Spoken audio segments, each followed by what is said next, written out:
Hey, Ken here at Waters Garden Center, and I'm pruning back my own yard's autumn sage, or Salvia gregii. That's this plant right here. This is, what is that, about hip high, maybe a little bit shorter. It's fully mature. This has been in for quite a few years, and I get the best color. This will start blooming from April through really October, and then it kind of goes into this fall autumn color. It'll finally be deciduous. That is, it will lose all of its leaves. In midwinter, you want to prune this back. And so I'm going to show you how to really prune this for the best color next year, and then how to really care for it. And I'm going to use my handy dandy tools. Hey, hedger. Hey, neighbors.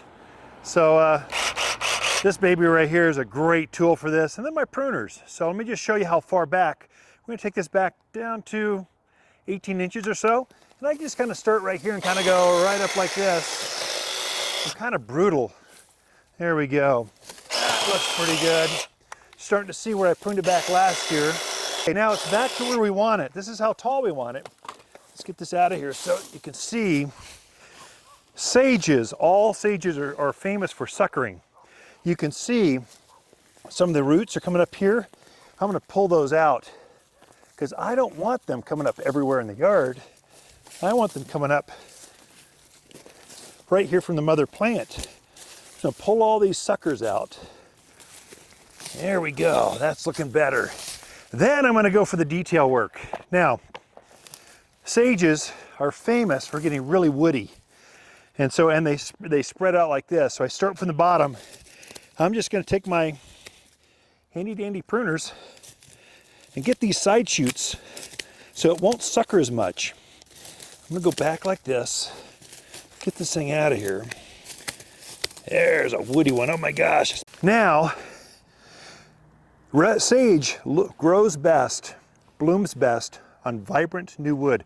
You rosarians know this. The light green new growth, that's what puts the best flower on. Same with sages.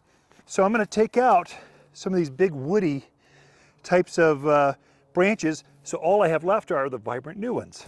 So I go down in here, that right down to the base. Look how woody that is. It's too big. It's bigger than a pencil. Anything bigger than a pencil, get rid of that thing. Best time to prune this, I don't know if I mentioned that yet or not, at the new year, probably February, March. And so I'm trying to thin out maybe a third of the branches are coming out of there. Get out of there. And we're close, almost done. Shouldn't take very long to pull this off. That's the perfect autumn sage. Now what I would do with this, so I'd fertilize it right afterwards with all-purpose 744 plant food. And this will start growing, actively growing, March, April. It'll start blooming, actively blooming, end of April, May. And it's non-stop red flowers. Hummingbirds just love this thing. Drought hardy. I had an irrigation system here that I have, it's still on there. I'll have to plug that up. But basically, I don't water these anymore. They're so established, they can go on their own and bloom non-stop April through October. And that's how to prune back an autumn sage here at Waters Garden Center. Ken Lain and the Mountain Gardener.